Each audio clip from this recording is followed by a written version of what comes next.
Meus queridos, a paz do Senhor. Eu sou o pastor Anderson Silva e você está na Academia de Pregadores. Estamos estudando as lições bíblicas de escola dominical deste primeiro trimestre de 2020. Na aula de hoje estudaremos a lição de número 4, do dia 26 de janeiro de 2020, que tem como título Os Atributos do Ser Humano. O nosso texto áureo está em Salmos de número 32, o versículo 9, que nos diz o seguinte: Não sejais como o cavalo nem a mula, que não tem entendimento, cuja boca precisa de cabresto e freio para que não se atire a ti. A verdade prática nos diz o seguinte: criado à imagem de Deus, o homem é um ser espiritual, racional, livre e criativo.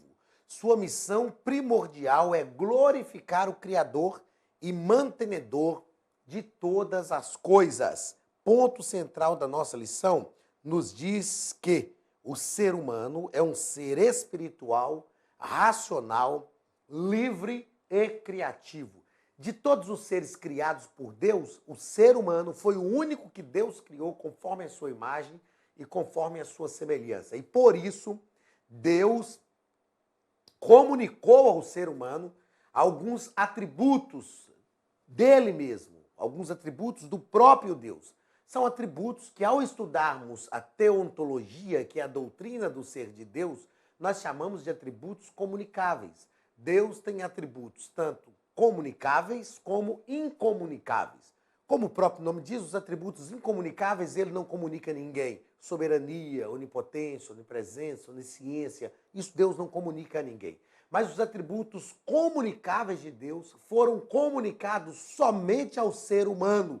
Isso tem que ficar claro, foram comunicados somente ao ser humano. E daí nós termos a imagem e semelhança de Deus. Vamos aos objetivos da nossa lição. O objetivo geral: mostrar a complexidade do ser humano, pois ele é um ser espiritual, racional, livre e criativo. Esse é o objetivo de toda a nossa lição. E os objetivos específicos, cada um ligado a um ponto da lição. Nesta lição nós temos 5 pontos.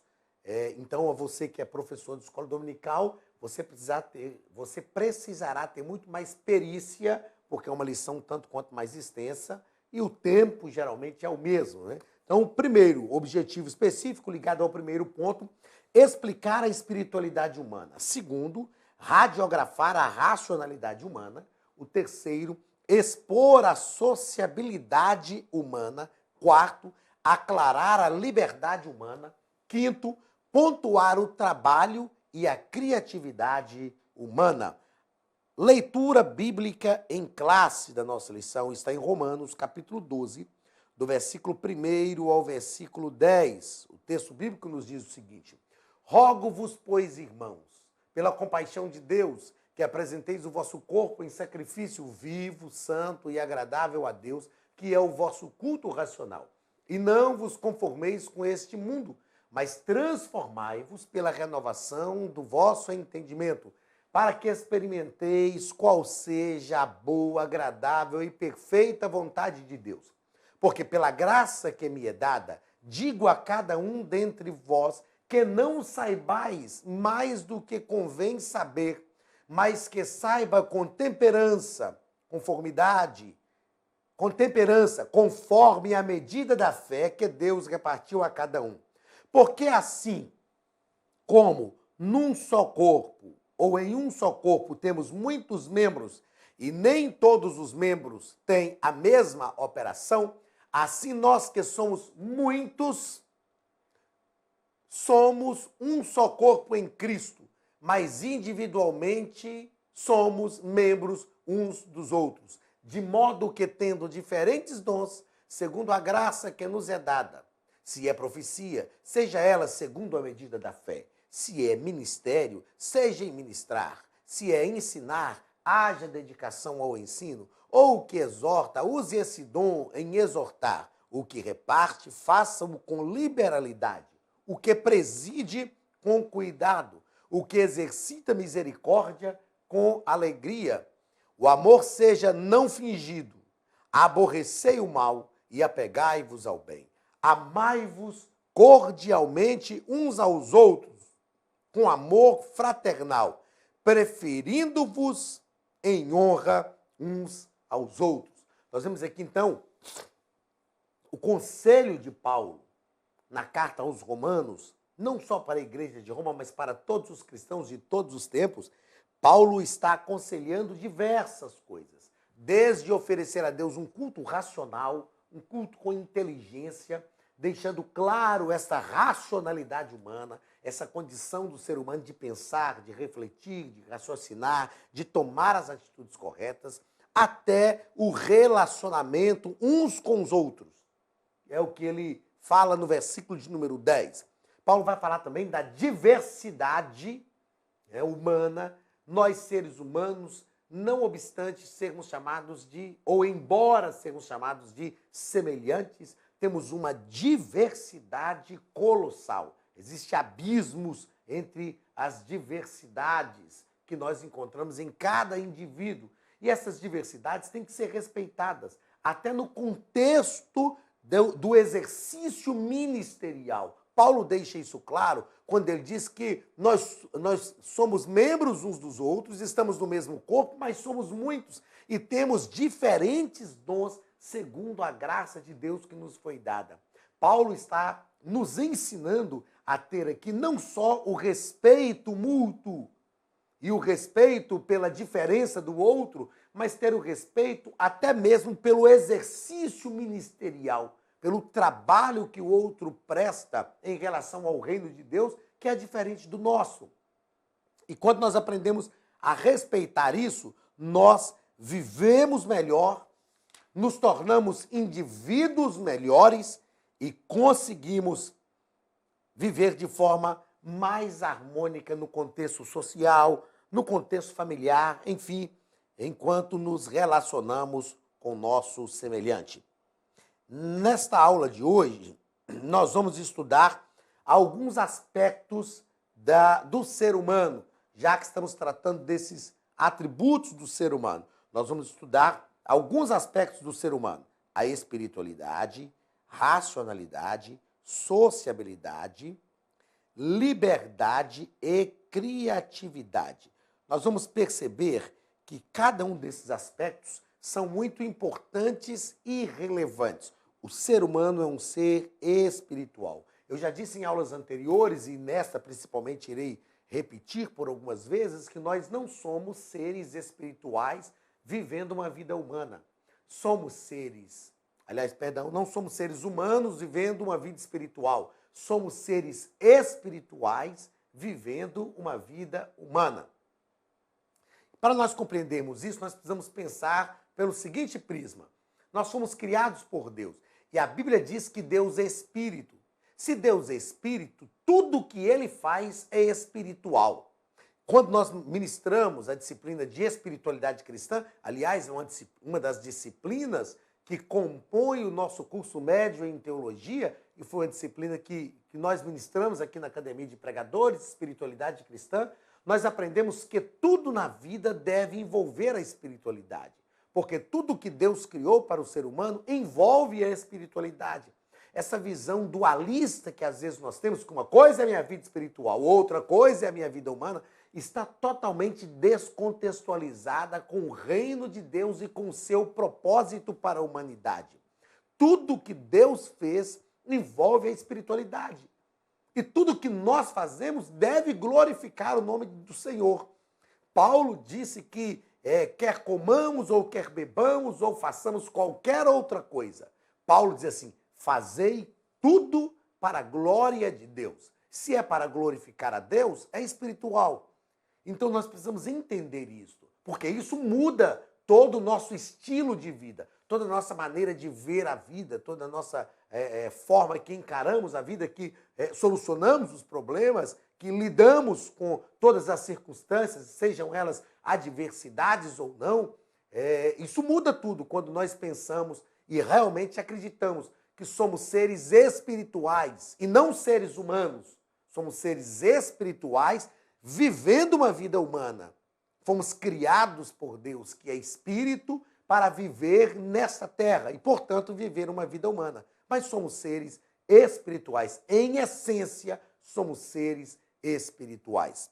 Então nós vamos estudar sobre essa espiritualidade, estudaremos também sobre a racionalidade, que é um fator muitíssimo importante, um dos atributos muitíssimo importantes para a vida do ser humano, ser racional. De todos os seres que Deus criou, somente o ser humano é um ser racional. Vamos estudar também o fator de sociabilidade e vamos perceber que a própria psicologia como ciência nos assevera que o ser humano é um ser gregário. Nós fomos criados para viver em sociedade, embora esta seja a mais difícil ação do nosso viver diário, do nosso viver cotidiano. Relacionamento, sociabilização, isso não é fácil. Não é fácil relacionar, não é fácil lidar com o outro e com as suas diferenças, mas nós somos criados por Deus como seres gregários, para viver em sociedade. Vamos estudar também sobre a liberdade humana, livre-arbítrio, poder de decisão. Nós somos livres somente depois que recebemos a Cristo como Salvador. Nós vamos aprender sobre isso na nossa aula. E vamos aprender também sobre como usar a nossa liberdade. Uma coisa é a liberdade, outra coisa é a libertinagem. Infelizmente, nós sabemos que nos últimos dias a liberdade tem descambado para a libertinagem. Nós somos totalmente livres em algum momento da vida. Vamos aprender sobre isso na aula de hoje. E a criatividade? O que é ser criativo? É conseguir fazer as coisas, conseguir produzir. E a criatividade está ligada à nossa inteligência, ao nosso intelecto, à capacidade que Deus deu a todos nós de ser criativos em algumas áreas. É lógico que cada um de nós temos uma inteligência voltada para uma área. Então, não existe pessoas mais inteligentes do que outras. Existem pessoas com inteligência direcionada. E existem pessoas que se esforçam. Tem um filósofo que ele disse uma frase interessante. Às vezes, nós olhamos para uma pessoa que se esforçou tanto para conseguir formar numa faculdade ou alcançar alguns patamares da vida social que nós não conseguimos e falamos que essa pessoa tem sorte. Falamos que essa pessoa leva jeito para aquilo. Ou falamos que essa pessoa é inteligente. Ah, mas você é muito inteligente. Na verdade, não é uma questão de inteligência, de sorte ou de jeito. É uma questão de esforço. E então tem um filósofo, Leandro Carnal, né, que é ateu. É uma pena, né? O Leandro Carnal não crer na existência de Deus, mas o Leandro Carnal fala coisas magníficas e Leandro Carnal ele disse algo mais ou menos com as seguintes palavras: jeito e sorte são expressões que todo vagabundo se utiliza para se aludir ao esforço alheio. Então a pessoa, em vez de falar, você se esforçou, você chegou lá, as pessoas, às vezes o sujeito diz, você deu muita sorte, você é muito inteligente, você leva jeito para esse tipo de coisa. Na verdade, foi um esforço pessoal do indivíduo para conquistar aquilo que ele queria. Basta-nos tão somente nos esforçar também e usar a nossa inteligência conforme Deus nos dotou dela, a fim de que nós possamos alcançar também os nossos objetivos. Vamos então ao primeiro ponto da nossa lição, a espiritualidade humana. O que é essa espiritualidade humana? E o primeiro parágrafo vai falar sobre a origem divina de nosso espírito. A Bíblia diz que Deus formou o homem do pó da terra, fez, como eu já disse em aulas anteriores, popularmente falando, Deus fez o boneco de barro, e a Bíblia diz que Deus soprou nas narinas do homem o fôlego de vida e ele se tornou alma vivente. Então, a alma que fala dos sentimentos, das emoções, da maneira como nós nos comunicamos com o mundo exterior, isso é a nossa alma. Mas quando a Bíblia diz que Deus soprou nas narinas do homem o fôlego de vida, esse foi o espírito que Deus soprou, é o hálito de Deus, o sopro de Deus. Em grego, nós temos uma palavra que define isso como theopneustos, que são a junção de dois termos gregos, que é xeos do grego, mais pneuma, que é vento, sopro. Então, seria o sopro de Deus, a palavra mais mais própria para a gente definir isso seria a bafejada de Deus. Só que o termo bafo, na nossa língua, tem a ideia de mau hálito. Mas essa bafejada é essa essência, esse hálito de Deus. E daí Deus nos deu o seu Espírito, ou Deus nos deu o Espírito que está em nós. O Espírito que habita em nós, o Espírito humano que nós temos, que nos faz estar vivos. Não estou falando aqui do Espírito Santo, que Deus também nos deu, que é uma outra situação diferente, paralela a essa, mas uma situação diferente. Então, a origem divina do nosso espírito é porque o nosso espírito realmente foi dado por Deus. E a Bíblia diz, não me falha a memória, Tiago diz que nós devemos temer, aliás, não é Tiago, não é esse texto, mas me foge a memória o texto, mas a Bíblia diz que o pó volte à terra e o espírito volte a Deus que o deu. Então, o espírito vem de Deus. Segundo parágrafo deste primeiro ponto, o anseio natural. Segundo parágrafo foi lá para o final, deixa eu voltar aqui. O segundo parágrafo do primeiro ponto vai falar sobre o anseio natural. Vamos lá, deixa eu achar de novo a quarta lição aqui para o nosso monitor. O anseio natural, está aqui. O anseio natural do espírito humano. Sendo o espírito humano proveniente de Deus, ele anseia por Deus. A Bíblia até nos afirma que o mesmo espírito testifica com o nosso espírito. O espírito clama por Deus. A alma é que peca, a alma é que tem a tendência para o pecado, porque ela está ligada aos nossos sentimentos e às nossas emoções, aos nossos desejos. Então, quando Jesus disse aos discípulos, vigiai e orai, porque o espírito está pronto, mas a carne é fraca, era justamente sobre isso que Jesus estava dizendo. O espírito anseia por Deus. E todo ser humano tem um espírito. Se ele está vivo, é porque ele tem um espírito. Corpo, alma e espírito. Fala da integralidade do ser humano. E todo aquele que tem o espírito, foi o espírito dado por Deus. E se o espírito foi dado por Deus, realmente ele clama por Deus. Às vezes as pessoas se confundem, se enveredam por caminhos que não deveriam se enveredar, porque buscam suprir a sua sede de Deus em coisas diversas daquilo que realmente aponta para Deus. Mas o espírito anseia por Deus. E em terceiro lugar, é o terceiro parágrafo deste primeiro ponto, a revivificação do espírito humano. Eu tenho uma apostila lá em casa de um pastor, um grande homem de Deus, lá das nossas Minas Gerais, já partiu para a eternidade no ano passado, agora em 2019, pastor Israel Duarte. A apostila chama Os 7 Milagres da Salvação. E quando nós nos convertemos a Cristo, quando somos convencidos pela palavra de Deus, nos convertemos a Cristo, o nosso espírito recebe luz divina. O espírito, que às vezes já estava amortecido pelo pecado, ele é iluminado. E quando ele é iluminado pelo Espírito Santo e pelo poder da palavra, ele é revivificado. Então, através da morte redentora de Cristo, o sangue de Jesus nos dá o seu perdão e o homem pode ser revivificado. O ser humano que estava morto é capaz de ser revivificado. E quando esse espírito é vivificado, quando esse espírito recebe novamente esta vida de Deus, ele encontra-se com a origem da sua existência. É por isso que ser crente é tão bom. É por isso que, como diz o autor de um livro, nós somos o povo mais feliz da terra. Esta revivificação do espírito ocorre nesse processo da conversão. Quando nós nos convertemos, mudamos de direção, recebemos a Cristo como Salvador, o nosso espírito recebe luz de Deus, que é a iluminação que o Espírito Santo produz na nossa vida, e essa iluminação resulta numa revelação correta de Deus, e o nosso espírito é vivificado, nós passamos então a ter a comunhão de volta com Deus, e então o espírito volta à sua origem, a sua essência original.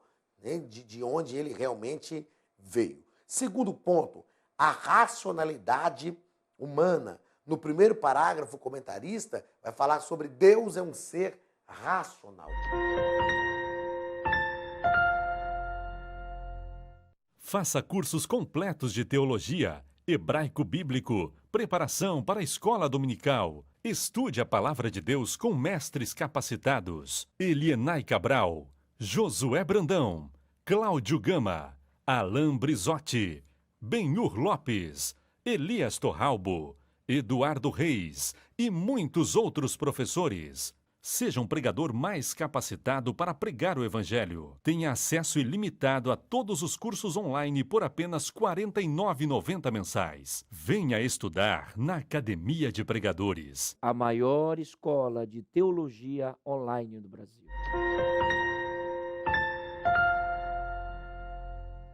O que é um ser racional? É um ser inteligente, que pensa, que raciocina, que tem poder de tomar decisões, que sabe discernir entre o bem e o mal. Isso é ser racional. Deus é um ser racional. Segundo parágrafo, a harmonia entre a racionalidade e a espiritualidade. John Stott, um dos grandes teólogos que morreu também recentemente, ele escreveu um livro, na verdade um livreto, fininho, que dá para ler numa sentada, chamado Crer é Também Pensar. E ele deixa claro neste livro que a nossa fé não é irracional. É lógico também, ele deixa isso muito claro, que a nossa fé não está restrita à razão humana, porque nós cremos no Deus que é o Deus do impossível. Então tem coisas que nós sabemos que são humanamente impossíveis, mas a nossa fé nos transporta para junto de Deus. E talvez alguém pode dizer, mas isso é irracionalidade. Não, não é irracionalidade. Isto é fé. Mas a fé não é irracional, porque crer é também pensar. Eu lhe recomendo este livro, Crer é Também Pensar, do John Stott. Então, essa verdadeira espiritualidade, ela se manifesta de maneira racional. Racional. A gente sabe que existe hoje um movimento conhecido como movimento neopentecostal, em que as pessoas, no momento do exercício, no momento cultico, né?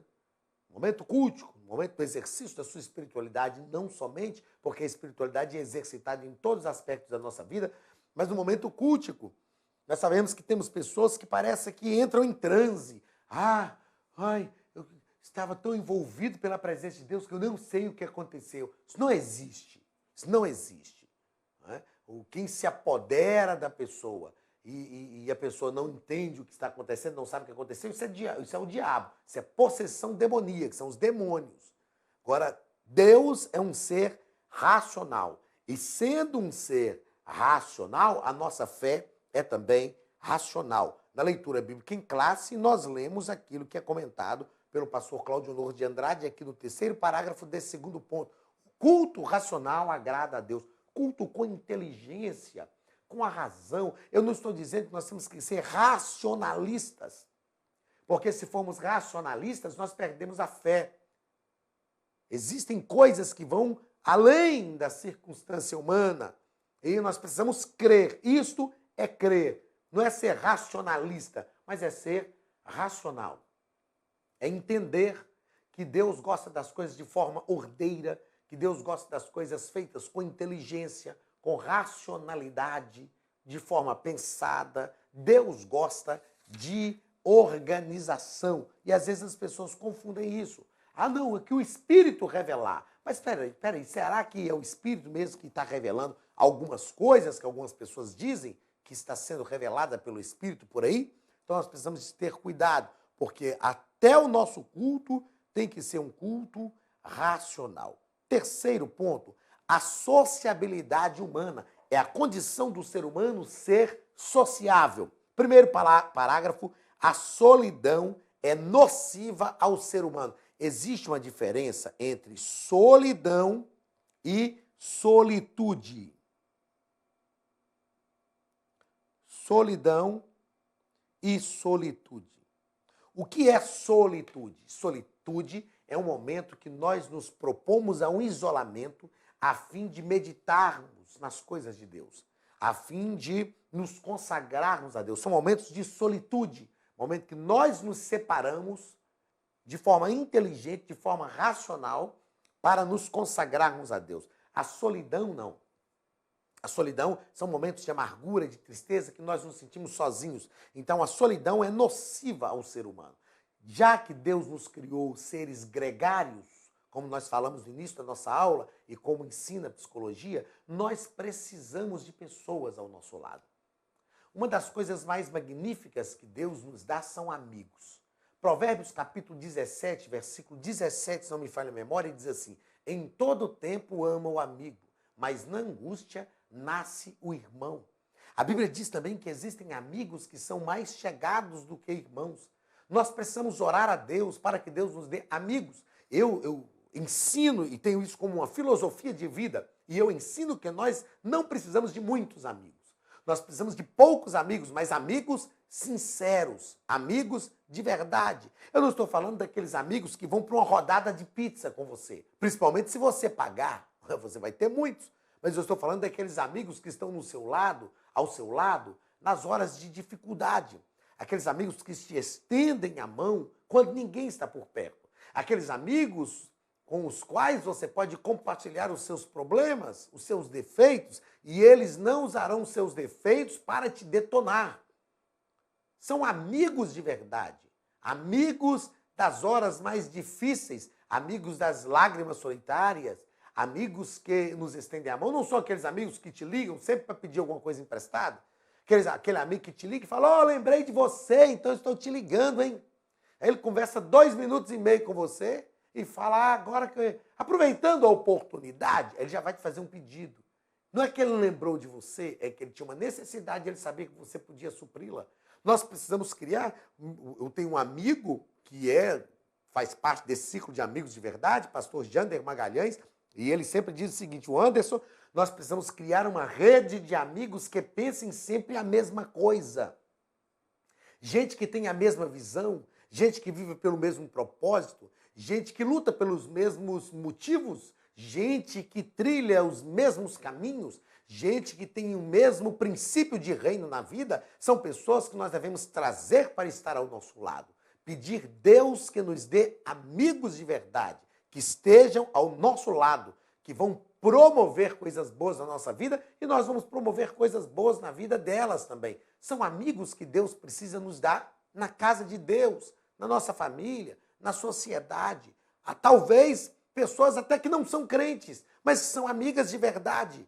E sem dúvida, se elas não são crentes em Jesus, nós vamos evangelizá-las e mostrar para elas que vale a pena andar no caminho que nós cremos também. Então, que Deus nos dê amigos dessa forma, amigos sinceros e amigos de verdade, porque nós não fomos criados para a solidão. Segundo parágrafo deste terceiro ponto, vai falar sobre a família é a origem da sociedade humana. Então, toda essa condição do ser humano de ser gregário, de se sociabilizar, começa na família. A família é o lugar de enfrentar os conflitos. Eu tenho 3 filhos e de vez em quando eles se arranham lá. Esses dias mesmo eu disse para um deles: aprenda a resolver os problemas de vocês. Uma tem 21, um tem 18 e a outra tem 15 anos. Então tem hora que eu deixo de intervir, é lógico que eu fico olhando de perto, porque se o negócio esquentar muito eu tenho que entrar e falar: não, peraí, chega para lá. Filho é assim. Todos nós que somos filhos sabemos o que é ser filho. E todos nós que temos pais sabemos o que é ter filhos. Não é? Mas, de vez em quando, eu falo a eles: papai, resolve o problema de vocês aí. Vocês já estão grandinhos. Vocês têm que aprender a dialogar, a conviver e resolver os problemas. Esses problemas têm que ser resolvidos primariamente na célula máter da sociedade, que é a família. Porque se nós não conseguirmos resolver esses problemas no seio da família, o que dirá lá fora, na empresa, na faculdade? Aqui é onde nós vamos treinar essa sociabilidade humana. Terceiro parágrafo vai falar sobre a Igreja de Cristo, a sociedade perfeita. Sabemos que a Igreja de Cristo, ideariamente falando e espiritualmente falando, é a sociedade perfeita, o corpo de Cristo. Mas a Igreja de Cristo é composta de pessoas, de seres humanos. E onde tem seres humanos, tem conflitos, tem dificuldades, tem problemas. Não existem igrejas perfeitas. Permita-me usar pedagogicamente o termo aqui, não existem comunidades de fé perfeitas. A igreja é perfeita, como a noiva de Cristo, como a Virgem Imaculada do Cordeiro, ela é perfeita. Mas a comunidade de fé, que é a aglomeração de pessoas, é a sociedade eclesiástica, é a comunidade de fé que congrega em determinado lugar, tem problemas. E não existe, nunca existiu igreja perfeita. Eu lembro que eu falei numa escola bíblica de obreiros certa feita, falando sobre os problemas da igreja primitiva e como a igreja primitiva resolvia esses problemas. Porque às vezes nós olhamos para a igreja primitiva e parece que ela não tinha problemas, mas tinha problemas. Tudo quanto é tipo de problema. Leia depois, estude sobre a igreja de Corinto. É uma igreja mais problemática do que a igreja de Corinto. Os irmãos levavam uns aos outros em litígio. Né? Os crentes disputavam até quem falava mais língua estranha. Eles disputavam quem tinha mais dons. Na igreja de Corinto, eu não vou entrar nisso aqui, mas porque só isso aqui dá para a gente fazer um estudo. Na igreja de Corinto tinha 4 tipos, 4 classes de crentes. Os que eram de Paulo, os que eram de Pedro, os que eram de Apolo e os que eram de Cristo. Esses 4 tipos, essas 4 classes de crentes tem em toda a igreja. Os que são de Paulo, os intelectuais. Aqueles, não, nós temos que... não é qualquer um que pode subir ao púlpito, usar o microfone, não. São os intelectuais. Aí nós temos os de Pedro. Os de Pedro são os tradicionais. Não, nós não podemos mudar. Nós nascemos assim, vamos morrer assim. Não se muda. Aí cria um conflito com os jovens. Aí tem os de Apolo. Os de Apolo são os jovens.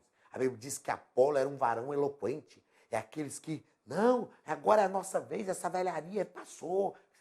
E tem os de Cristo. Os de Cristo são os místicos. A igreja de Jesus. Os de Cristo são os piores. Porque os de Paulo ouvem Paulo, os de Pedro ouvem Pedro e os de Apolo ouvem Apolo. Mas os de Cristo, nem se Cristo descer encarnar de novo para falar coisa, fala, não, o senhor não é o Cristo, não, nosso Cristo está morando no céu. Esse não ouve ninguém. Nós temos essas 4 classes de pessoas na igreja. E nós precisamos aprender a lidar. Mas a igreja, como o corpo místico de Cristo, é a comunidade perfeita. 4º ponto da nossa lição. A criatividade e o trabalho humano. Criatividade, condição de criar, inteligência para criar. Todos nós temos, em áreas diferentes, mas temos. Primeiro parágrafo, a dignidade do trabalho. Se você é daqueles que já disse, como eu ouvi, um dia eu mato quem inventou o trabalho. Cuidado, porque você pode estar sendo rodeado pela preguiça. Não estou dizendo que a preguiça já te tomou, mas pode estar perto de tomar. Você pode estar sendo aí, a preguiça pode estar ao seu derredor. E você pode estar iludido, achando que não foi Deus que criou o trabalho. Foi Deus que criou o trabalho. Quando Deus colocou Adão no Éden, Deus falou com Adão, você vai cuidar do jardim para mim. Adão não precisava de um esforço intenso para fazer a terra produzir. Isso foi depois do pecado. Mas o trabalho foi criado por Deus e o trabalho dignifica. Todos nós precisamos exercer um trabalho, uma atividade que nos dignifique. Não é? Paulo deixou isso claro.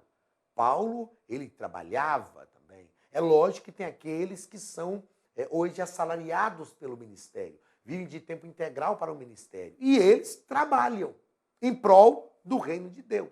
O que não pode é o camarada viver de tempo integral e dormir dia e noite. Aí ele está sendo preguiçoso, ele não está trabalhando.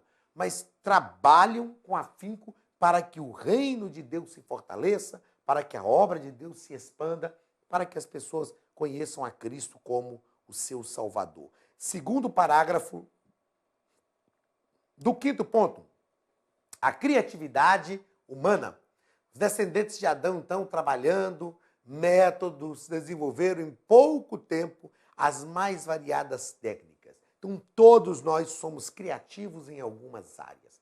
E no seio da comunidade eclesiástica, nós precisamos aproveitar a criatividade de todas as pessoas a fim de contribuir para às atividades na comunidade eclesiástica. Quando Paulo fala que nós somos muitos, temos diversos dons, quando ele fala sobre, foi a minha primeira abordagem nessa aula, sobre a diversidade daquilo que nós somos, Paulo está falando que todos nós temos condição de contribuir com o reino de Deus dentro dos dons ou com os dons e os talentos que Deus nos deu. Uma coisa interessante que o comentarista nos coloca aqui, ao final, já na conclusão, e que eu quero deixar claro, ele nos coloca que, apesar da queda da humanidade, a humanidade vem evoluindo continuamente. Mas em termos... Então, há uma evolução social, nós sabemos disso. A humanidade está evoluindo, a ciência está crescendo. Nós somos seres humanos mais evoluídos. Eu vejo os meninos de hoje, gente, e os meninos do meu tempo, eu com 12 anos de idade era bobo demais da conta. Os meninos hoje com 12 anos são ativos. Augusto Cury, ele faz um estudo sobre essa questão desse bombardeio de informações que o ser humano recebe e ele afirma que uma criança de 7 anos hoje tem mais informação do que Alexandre o Grande, por exemplo, que foi um dos grandes conquistadores da humanidade. Então, nós só precisamos usar esses dons, esses talentos de forma correta. Então, a humanidade tem evoluído, mas em termos espirituais, o homem regride ao abismo. Esta é uma verdade da qual nós não podemos nos furtar. O homem tem evoluído, mas em termos espirituais ele tem regredido assustadoramente. Muito bem, meus queridos, na aula de hoje nós falamos sobre os atributos do ser humano, falamos sobre a espiritualidade, falamos sobre a racionalidade, sobre a sociabilidade, sobre a liberdade e a criatividade. Somos livres para fazer aquilo que Deus nos chamou para fazer. Somos livres, mas, aliás, parece que eu saltei esse quarto ponto, e eu vou voltar nele aqui, sobre a liberdade humana. A liberdade humana. No quarto ponto, eu saltei isso aqui, no quarto ponto, ao falar da liberdade humana, o comentarista fala do livre-arbítrio, fala sobre o ato de decidir e sobre a soberania divina. Livre-arbítrio é a condição, a capacidade que Deus nos deu de tomar as nossas decisões. Deus nos deu esta capacidade de tomar as nossas decisões. E embora nós temos o livre-arbítrio, nós somos sempre direcionados por aquilo que nos influencia. Se nós somos influenciados por coisas espirituais, nós vamos sempre decidir livremente por coisas espirituais. Se nós formos influenciados por coisas mundanas, vamos decidir sempre livremente por coisas mundanas. Então, o livre-arbítrio nós temos, embora há uma linha teológica, que é chamada de linha calvinista, que afirma que nós só temos o livre-arbítrio em Cristo. Fora de Cristo, nós somos escravizados pelo pecado. Não, nós somos influenciados pelo pecado. Em Cristo, nós temos o poder que vence o pecado, que é o que nós chamamos da revelação especial de Deus. Não é o nosso assunto agora, mas todo ser humano tem o livre-arbítrio. O ato de decidir, nós temos esse poder de decidir entre o bem e o mal. Não é? É um poder que nós temos. É lógico que as nossas decisões vão sendo decisões melhores com o passar do tempo. O próprio envelhecimento traz o amadurecimento para a gente, e este é o ciclo natural das coisas. E no terceiro ponto, nós vamos tratar sobre a soberania divina. Deus nos concedeu o direito de escolher, mas Deus é soberano. Deus faz aquilo que Ele quer, do jeito que Ele quer, porque Ele é Deus.